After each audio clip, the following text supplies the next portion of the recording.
Just gotta wait. We are going live. All right. What's up? What's up? Jansen Harris here with the Flying High podcast. The Falcons, they win 30-17. Pretty good win, winning two in a row. People in the Benz, they happy. They turned up. I saw the fans. Everybody was happy, looking good. Hez, want to talk to you a little bit about this game. You always do a phenomenal job breaking down NBA games, breaking down the Falcons week by week. I hope you had a good New Year. Hope everything's good. Hope you're in good health. Tell me about this performance, man. And let's just start with Tyler Algier. Most rushing yards for a Falcons rookie ever, breaking that record that was held in 1979. Yeah. Man is just a beast. He had 24 carries, 135 yards, 5.6 yards a carry. Tell me a little bit about Tyler Algier, and then we'll get to Sean about Algier. Yeah. So if you guys were watching the game, you heard the broadcast talking about some of his background and upcoming being at BYU and being on the bottom of the depth chart there, and then working hard and setting himself up to, top of the charts, where then he broke records at BYU. And now, something similar to here this season as a rookie, bottom of the depth chart. Cordell gets injured for a few games. He's called to step up, and he makes an impact for the span of games that he has been up until he's got 1,000 yards for this season. So I think this really shows promise, and I think that's kind of what to take Tyler Algier's performance today. I think that kind of represents the Falcons as a whole for this last game. Is they've struggled throughout the season. There's definitely been ups and downs, but this last game definitely showed promise of what they can do this upcoming offseason and for the next few seasons as the new head coach and these new young guys they got with Kyle Pitts, Drake London, of course, Tyler Algier now. Facts. And mind you, because some people, they hit me up on Twitter or even in my inbox, yo, Jansen, I hope you know that it's against a lot of backups. I was like, yes, not in the beginning, but yes, bro, I get it. I understand. But here's my thing. It's still about these young guys building confidence. You feel me? You still got to build your confidence. Maybe you could bring that into next season. Sean, and right on time, tell me about Tyler Algier and what impressed you the most. Not even just today, but just overall with his performance. I personally feel like he runs hard. We talk about him off air all the time. He hits the hole. He's ready to play. He's ready to go. How do you feel about him? What's up, here, Sean? Man, nice to meet you. But I know I just kind of came last minute. Sorry, guys. But no, you're good. No. Literally, you joined in like right when we started, so you're good, man. Sorry. Algier's been great this season. Again, coming into this year, just like we talked about I think it was a week ago today, Jansen, talking about Cordell and he was basically the guy coming into the season because Mike Davis is supposed to be the starter last year, and Cordell just blew.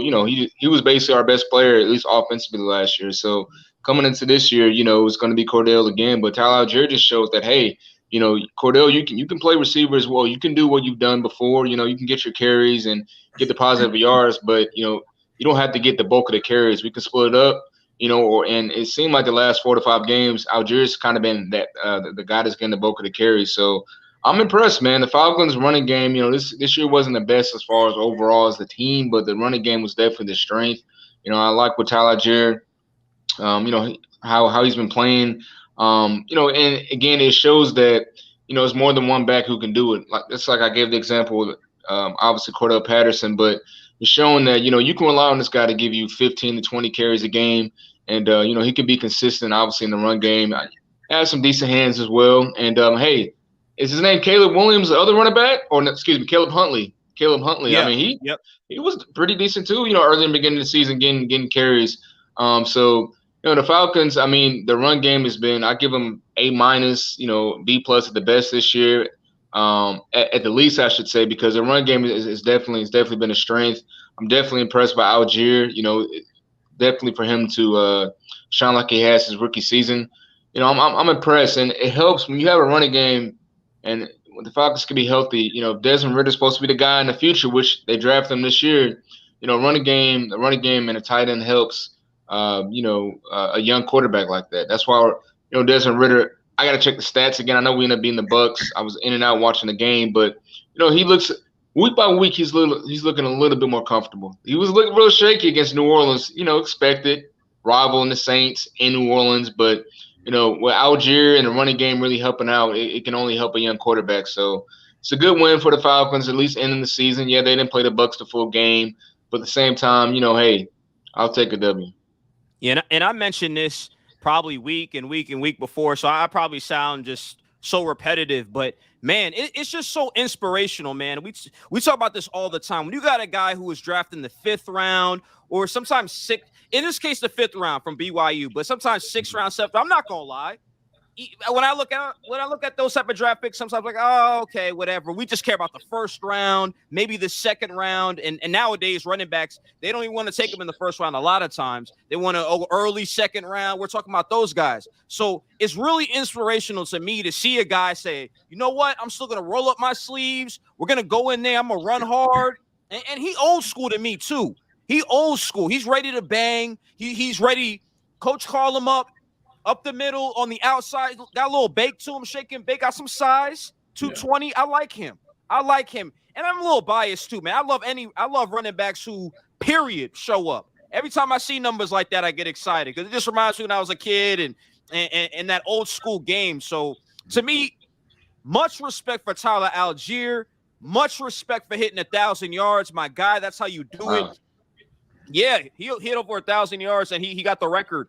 Yep, he broke the Falcons record for rookie record for rushing, and it held since like 1979, which is pretty impressive, man. Pretty impressive. I know Dante Freeman, he had a really good rookie year as well too, so that's really impressive. Now Drake London, let's talk about him. Let's transition to him. He had 6 catches today, 120 yards. Yes, of course, some of it was against backups, but how do you feel about him, how he's been playing recently, and maybe his potential moving forward?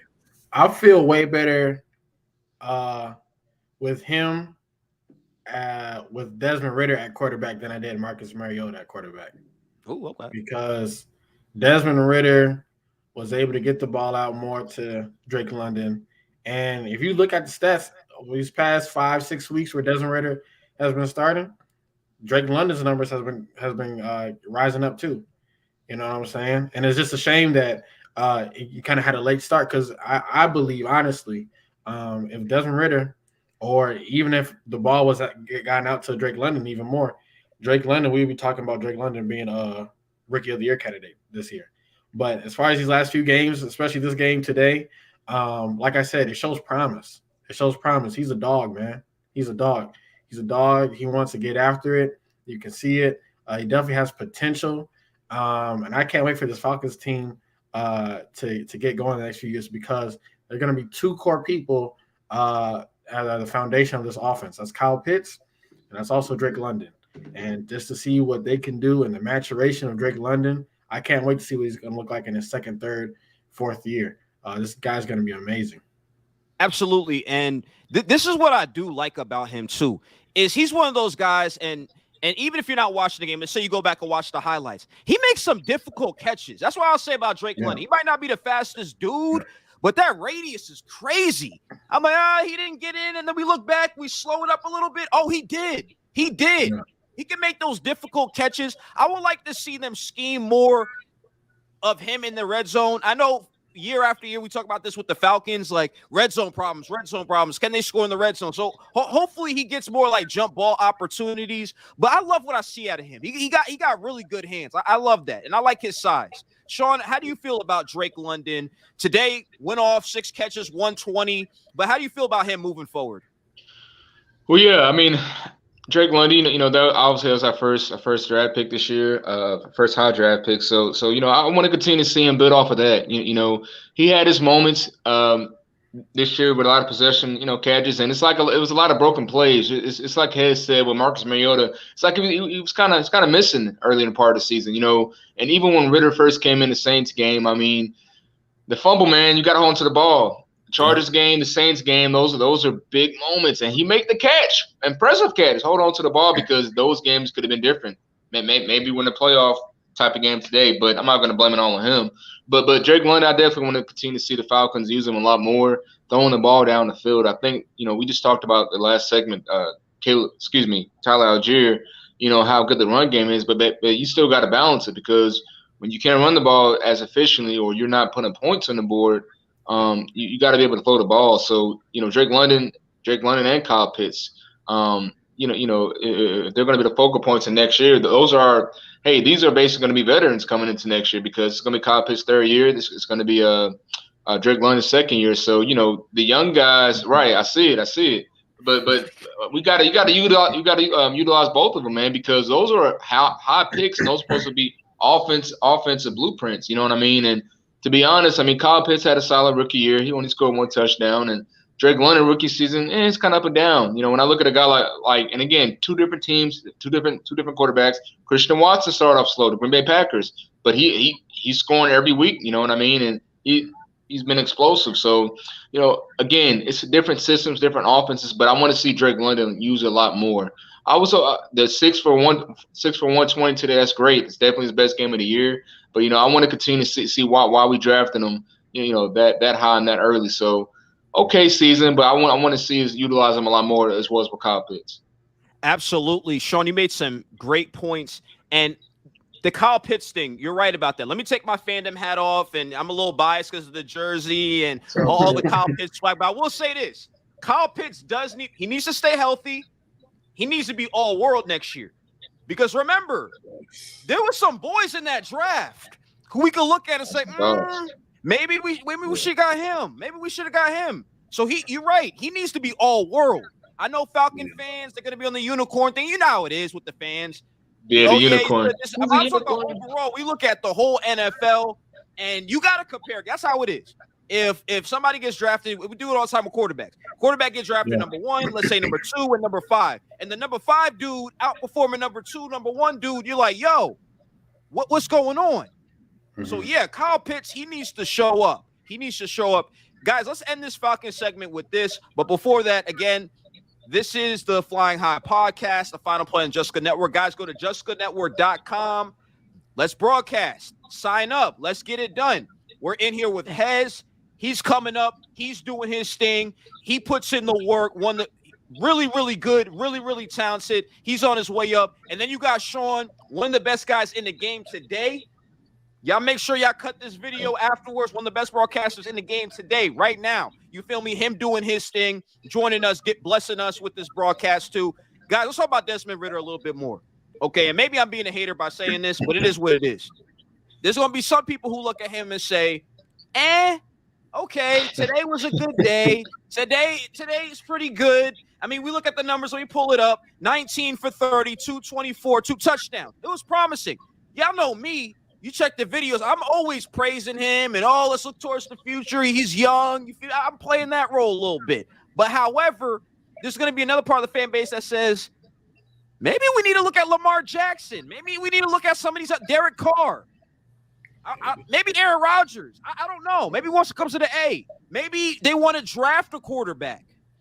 Hez, when you look at this Falcons team, do you think they need to commit to Desmond Ridder, or do you think they need to explore options, free agency, draft? How do you feel about this? I would say definitely explore options. I've never been really sold on Desmond Ridder, and I think why the Falcons fan base is so sold on Desmond Ridder or was so excited for Desmond Ridder is because you have Marcus Mariota as your quarterback. So I would be sold on Desmond Ridder to anything other than Marcus Mariota. I would definitely be sold on. But that's not, and not to say that you can't be sold on, but at the same time, Falcons have second, third largest cap space coming into this offseason. You have options. Yes. You have options. You do not need to commit yourself to Desmond Ridder, who is a third rounder. Not to say there's nothing bad because a lot of third round quarterbacks are good. But there's nothing from this season I've seen in a handful of games that I've seen him from this season that lets me go, that's our guy. You definitely could explore options. Explore Derek Carr. Explore, Aaron Rodgers. Explore. I don't know if you want to explore Zach Wilson now, but you have options to look at. Yeah, don't explore Zach Wilson. But you Mariota definitely back, if anything. I know too much about him. I'm sorry for laughing. Yeah. No, but explore Matt Stafford if you need to. Explore, Baker Mayfield's looking a lot better in this Rams offense than he was with the Panthers. So you have options to look at. You can definitely still draft a quarterback at number one with their record being what's their record? 7-10. 7 games. 17, yeah. 7 games. Yeah, you 7-10. You're definitely going to be a first rounder in the lottery. So you can definitely have draft capital. You definitely have cap space. Get a quarterback or draft one. You definitely do not have to commit yourself and limit yourself only to Desmond Ridder. Okay, Sean, your thoughts on Desmond Ridder moving forward in the Falcons' options? Yeah, for me personally, I mean, I wasn't sold on Ridder either. But at the same time, it's like I feel like it's two sides. The organization, I don't think they're going to necessarily look to draft in the first round a quarterback. I don't think. I mean, obviously, because it's like they just drafted him last year, so like you get another quarterback in the first round. I feel like it's going to be too much confusion. Then the other side is like myself. I mean, hey, if you can get a Lamar Jackson, get Lamar Jackson. I'm just going to say, get Lamar. The Falcons, the quarterback situation isn't necessarily the only thing that they need to address. The defense got a little bit better this year. I'll give them credit. The secondary can be better. It was a lot of injuries in the secondary. We got the receivers allegedly. We got Drake London and Kyle Pitts. So it's like, I mean, if I'm looking at the Falcons, a quarterback off the board, like let's just say hypothetically, even though we won too many games to get a Bryce Young or something like that, I'm not saying we have to get a quarterback first round.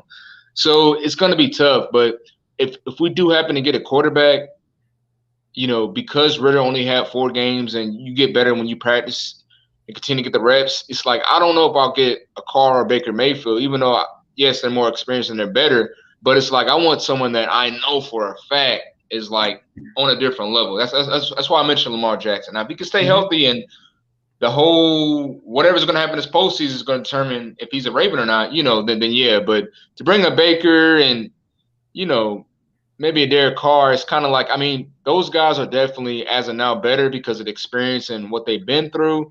But it's like I'd rather have somebody that for sure, hey, I'd rather have an MVP than somebody that's that's up and down.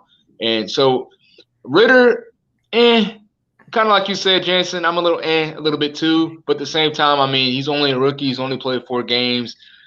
And I want to see more. I want to see more. I'll say this. I'll end with this. Next year is going to prove a lot because if he doesn't have a great year, hey, it's 1 year, a year and a half with these quarterbacks. You see what your boy Zach Wilson. He's going to be free most likely. So that's all I can say. I feel like the Falcons are gonna. He's at least going to get a half a season next year, and I do think the Falcons might bring in a high-profile backup, a high-profile backup. Mariota, like he quit on the team, I think, right? Or just I don't know what happened to Mariota. I don't think he's coming back. Did he? Yeah, I think it's it for him. But man, you guys got me feeling kind of sad. Cause I'm like, should I commit to getting a Desmond Ridder jersey or not? I'm like, maybe not. Jesse did bring a good point, though. I don't even know what these running backs. It's hard to buy running back. You gotta, running back jerseys now too, because it's like, okay, Algier did his thing this year, and we praising him, but you know how year by year things could change. So I don't even know. I don't know if I should get an Algier jersey or Desmond Ridder, but I do think the Falcons are going to bring in a high-profile backup, and I think Riddle will be the starter week 1 of next year. I think the Falcons will go defense, or at least defensive line. Hopefully they don't go wide receiver again or playmaker. I consider Kyle Pitts a wide receiver, really, but tight end, playmaker, whatever, unicorn, we'll see. But I think they'll go defensive line. Now, a little bit around the league, guys, and I'm looking, of course, wow. The Jets lost 11-6. Does anybody have any comments on that? That's terrible.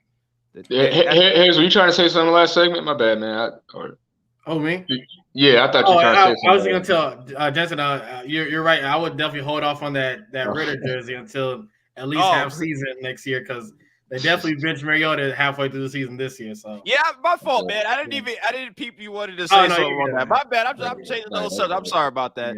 But I was just looking at that Jets Miami game. I peeped it. Yeah, I watched it last. Yo, how do you not score a touchdown? I want to know how in 2023 you don't score touchdowns. Yo, the Jets are comical. Like, yo, Two it's third string hilarious. quarterbacks. Two Like, third string holy quarterbacks. crap. And then you got these. I just made a video about this. You got these receivers, Corey Davis not doing nothing. Eli Moore, I don't even know why he's on the team. I love the running backs on the Jets, but they did nothing today. They might have combined three guys combined for like 40 yards. Like, yo, what is up? I feel sorry for that defense. They scored 3 points last week, 6 this week. The Jets are terrible, man. Anybody got any comments on that? I know we've been on here longer than we were supposed to. We're gonna talk a little Cowboys, little Eagles, the real teams. But damn, come on. Well, for the Jets, I think there's some internal problems they're dealing with that they might have to figure out. Like, we know Hall left the team abruptly a little bit, came back. I think there's something to be said when you can't even they just been horrible. Zach Wilson has been horrible. Everything about the Jets has been horrible this year. But their opponent, though, in the Dolphins, real quick, Tua, something's got to be done about. I don't know if he's built for the league per se, or the league has something with their concussion protocol. But something has to be done with Tua because, 3 different separate concussions this year. It was looking crazy. So as far as the Dolphins team and their medical staff with Tua, I don't know. They have to get something done with that. You think they're going to get spanked? They got the Bill. They're playing the Bills next week. You think they're going to get blown out, or it's going to be a tight game, AFC East type of thing? They're done. I think they're done. What's your thoughts on it, Sean? I think if Tua is able to play, I know this is a week-to-week thing. It'll be interesting. I'll be honest, it'll be interesting. I still give the edge to Buffalo and everything that's going on, but it'll be more interesting because if Tua is able to play, he's been off 2 weeks, he still understands the system. You know what I mean? It'll make it more interesting. The last game that they had in the snow, it came down to the game-winning field goal. So, hey. I respect Josh Allen. I think it's a real deal, but I got to see more too. And I'm not trying to change the subject, but if the game gets tight, Josh.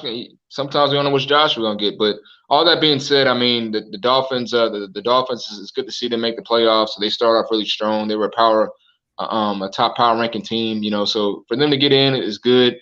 If Tua can't go, I still would try to start Teddy Bridgewater if he's available. I know Skylar Thompson got the win, but it was definitely an ugly win. So we'll see. But if Tua can play, it makes the playoffs more interesting, at least from the Dolphins, because you still got some threats in Tyreek, Jalen Waddle, and those guys. So I'm excited to see that if Tua can play. I know I said it like 20 times. In the comments, somebody says Sam Howell, future of Washington. Washington's up on the Cowboys right now, 7-0. He threw a touchdown pass to Terry McLaurin. Oh, I'm about to watch that. Yeah, is Cowboys? You guys got the Cowboys in this one real quick? I think the Cowboys come back and beat them probably 28-10. I don't believe in Washington. This is nice. You know how it is. This is a nice first drive, I guess. Yeah, first drive because 11 minutes. But I think the Cowboys about to take the belt off and handle business. They really want to go in with some momentum. What do you guys think? I think the Cowboys are going to win this one. I can't really say how much of a future they have in the playoffs, but they're going to win this one, though. I think so. Okay. Taylor, your quarterbacks are Carson Wentz and Taylor. You can't really do much, so they're definitely going to win this one, I think. Yeah, they should win. It's a divisional game, Washington, Dallas, so it can go either way. I know Washington. I know Washington's on their rookie quarterback Howell. I think Jensen just mentioned it. So yes, we'll see what happens. But at the same time, hey, this game doesn't mean that much. But at the same time, as long as no one gets injured, I should say. But Eagles Giants too, man. They play right now. Watch out. I don't know if you're going to bring that up, Jensen. But I was, but I'll tell you my thoughts on that, man. Yeah, Jalen Hurts hooked up with a 35-yarder to your boy AJ Brown, man. Oh, okay. Yo, he's a beast. You're right, AJ Brown. He's superb, man. Sometimes I used to hate on him a little bit, but nah, man, I was wrong. I'm like, nah. I shut my mouth up real quick. I'm like, yeah, that boy nice. He's already putting in work, man. I think the Eagles, Jalen Hurts playing. Which another guy I was wrong about, but you were correct on, Sean. Even last year when nobody was riding his tail and acting like they liked him, Jalen Hurts, he's back in. I think the Eagles have their confidence, and they assert themselves as the favorite. I don't think it's as wide as it was before, but I think they assert themselves as the favorite. I think they take care of business against the Giants 24-10. The Eagles defense is pretty good. I know they got injuries. I think Lane Johnson, I don't That's know. big. I think he's done for the postseason as well, too. That's big. That's big with That's his huge. experience. But I do think the Eagles, they serious. But, I'm kind of on the Bucs. You got to watch out for the Bucs, man. Got to watch out for the Bucs in the NFC. There's something about them. I'm scared. I hope not, but there's something about them. Yeah. Let's see. Yeah, I would say for the Eagles, I'll probably take your pick too, 24-10 with this Eagles-Giants game. For a first seed, this game is very important for the Eagles because Jalen Hurts is back, so this game can knock some of that rust off, get his legs back a little bit, and then go into the postseason with the first week bye, of course, but going to the postseason and having this game to have that feel for when they get into the playoffs. Same. I mean, they definitely need to win because, hey, San Francisco could win today, possibly get the 1 seed if the Eagles were to lose, or I think even the Cowboys if a lot of these teams lose. So I mean, it's definitely a big game. I expect them to win though. Just even hearing a 35-yard completion, most likely that was a deep ball because Jalen Hurts' deep passes have been really efficient this year, especially to AJ Brown. So I expect them to win. The Giants aren't playing their starters. So I'm excited, man. The playoffs is right here, and this is my last thing, real quick, James. I know I'm asking questions, but Detroit, Green Bay, man, how do y'all feel about that? That's tonight's game. What's if Detroit wins, they're in, right? No, so Seattle. If Seattle were to lose, if Seattle were to lose against, I believe they play the Rams, and Detroit wins tonight, Detroit would be in. If Green Bay wins, they're in. So if Seattle wins and Green Bay loses, then Seattle will be in. I know I just gave a bunch of so Seattle loses and Detroit wins, Detroit's in. Yeah, pretty much, yeah. Detroit. There we go. That's my hot take for the day. Detroit's beating Green Bay. Green Bay. I just talked about it with what's her name? Zaria. Jamal Williams. That man is a beast. Leads the NFL. Good. He has 15 rushing touchdowns. People need to wake up. Jamal Williams is going to dominate that game. I'm just praying that Goff is decent. Just be decent. Be decent and protect the ball, and then feed him tonight. Feed him tonight because, look, I think Rodgers is going to make some mistakes. Ooh. I got Detroit. At home? Yep, I got Detroit. I got Detroit in the upset, man. I'm telling you. I don't even know why some people want Green Bay to get up in there. Just to get knocked out of there by San Francisco again. Brady Rodgers. Let me stop hating.